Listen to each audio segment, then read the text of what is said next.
Ang kalagayan ng karapatang pantao ng Pilipinas at Timog Silangang Asya. Ang ideya ng karapatan ay hindi bagong imbensyon. Ito ay mahalagang bahagi na ng lahat ng lipunan sa buong kasaysayan ng daigdig.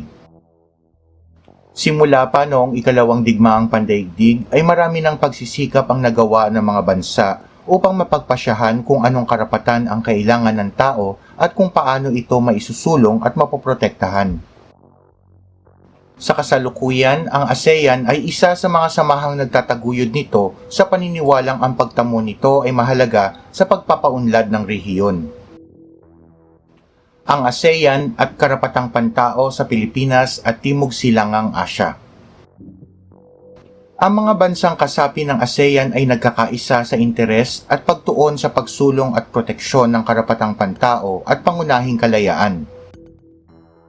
Ayon sa ASEAN Charter, ang paggalang at pagsulong ng karapatang pantao ay saligan ng pagtutulungang pangrehiyon na may kaugnayan sa pambansa, panrehiyonal at pandaigdigang institusyon at organisasyon. Mahalaga ang gampanin ng ASEAN sa pagtataguyod ng karapatang pantao. Naniniwala ang ASEAN na ang karapatang pantao ang pangunahing batayan ng kapayapaan, katatagan at likas kayang pag-unlad. Ang pagkupkop ng ASEAN sa Human Rights Declaration noong November 18, 2012 ay patunay ng pangako na maisulong ang pagtataguyod at proteksyon ng karapatang pantao sa rehiyon. Upang maitaguyod ang gampaning ito ay itinatag ng ASEAN ang sumusunod na mekanismo. Ang ASEAN Human Rights Declaration.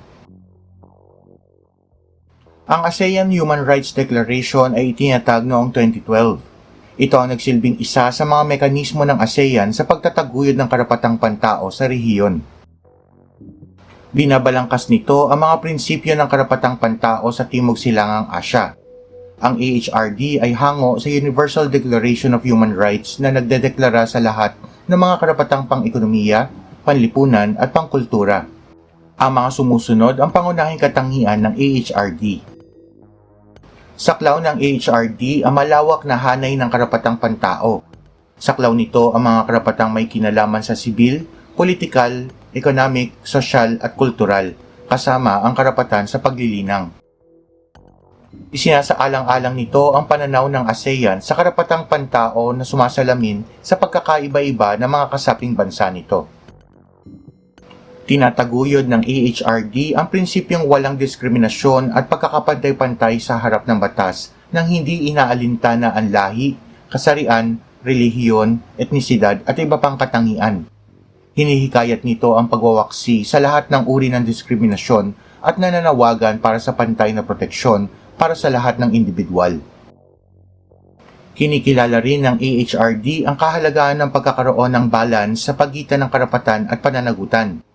Binibigyang diin nito ang kahalagahan ng paggalang sa karapatan ng iba at komunidad kung saan naninirahan ang individual na nagbibigay halaga sa kanyang pananagutan dito. Hinihikayat din ng AHRD ang mga kasapi ng ASEAN na maglinang ng pambansang planong aksyon at mekanismo upang matiyak ang epektibong implementasyon sa pamantayan ng karapatang pantao. Nananawagan ito ng pagtutulungan, dialogo at pagpapalitan ng impormasyon sa mga kasapi nitong bansa at iba pang may kaugnayan sa ASEAN. Mahalagang maunawaan na ang AHRD ay nahaharap din sa kritisismo bunsod ng napagtantong limitasyon at paglayo nito sa pandaigdigang pamantayan ng karapatang pantao. Sinasabing nagkulang ang deklarasyon ng AHRD sa pagtiyak ng matatag na proteksyon sa karapatang pantao at kulang na mekanismo sa pagpapatupad. Gayunpaman, kinakikitaan din ang AHRD na makabuluhang hakbang sa pagkilala sa karapatang pantao sa konteksto ng ASEAN at pagkakaloob ng batayan para sa susunod na dialogo at pakikipag-ugnayan tungkol sa mga isyu ng karapatang pantao sa Timog Silangang Asya. Ang pagtatatag ng ASEAN Intergovernmental Commission on Human Rights. Ang ASEAN Intergovernmental Commission on Human Rights ay pinasinayaan ng ASEAN leaders noong October 23, 2009 sa 15th ASEAN Summit sa bansang Thailand.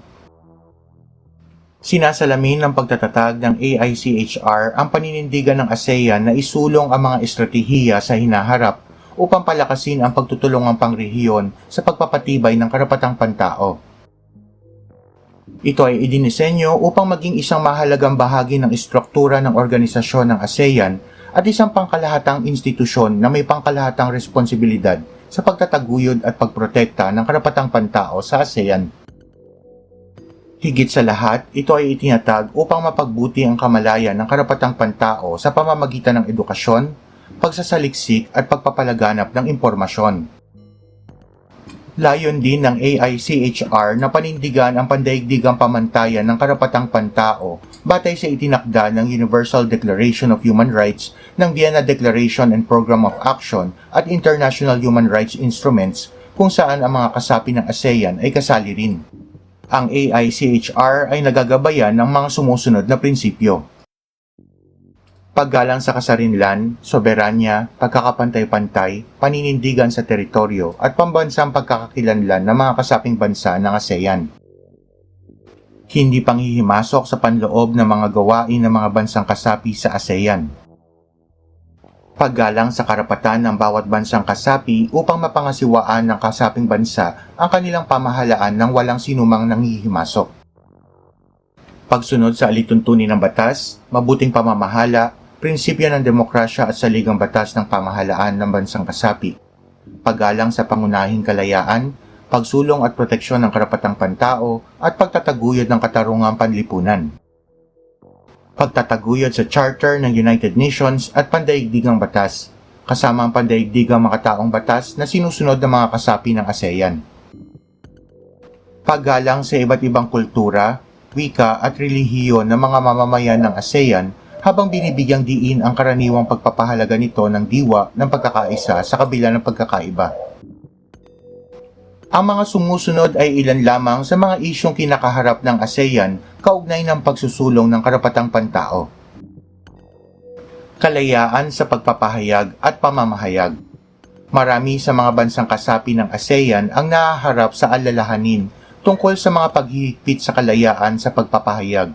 Kasama na rito ang paglilimita sa pamamahayag ng media, censorship at restriksyon na nasa linya ng pagtatalumpati, bloggers, mamamahayag at aktivista.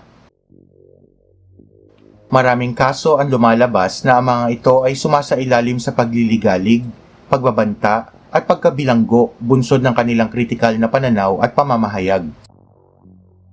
Pagpatay sa mga taong inaakalang may pagkakasala sa batas sa kabila ng hindi pa naman ito nahahatulan ng korte kung tunay na nagkasala at sa pilitang pagkawala. Karapatang sibil at politikal.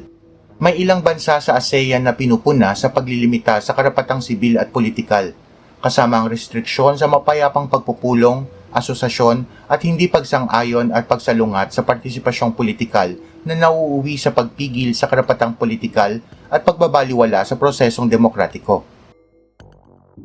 Human trafficking. Ang rehiyon ay karaniwang pinagmumulan ng mga taong dinadala sa ibang bansa na kulang o walang legal na dokumento at kadalasan ang trafficking ay nauuwi sa mga kalagayang tulad ng persang pagpapagawa, sexual na pagsasamantala at trafficking ng mga bata. Karapatan ng mahihinang pangkat ng mga mamamayan. Ang karapatan ng mahihinang pangkat kasama ang mga katutubo, minoryang etniko, migrante at mga refugee ay patuloy na alalahanin sa maraming bansa sa ASEAN.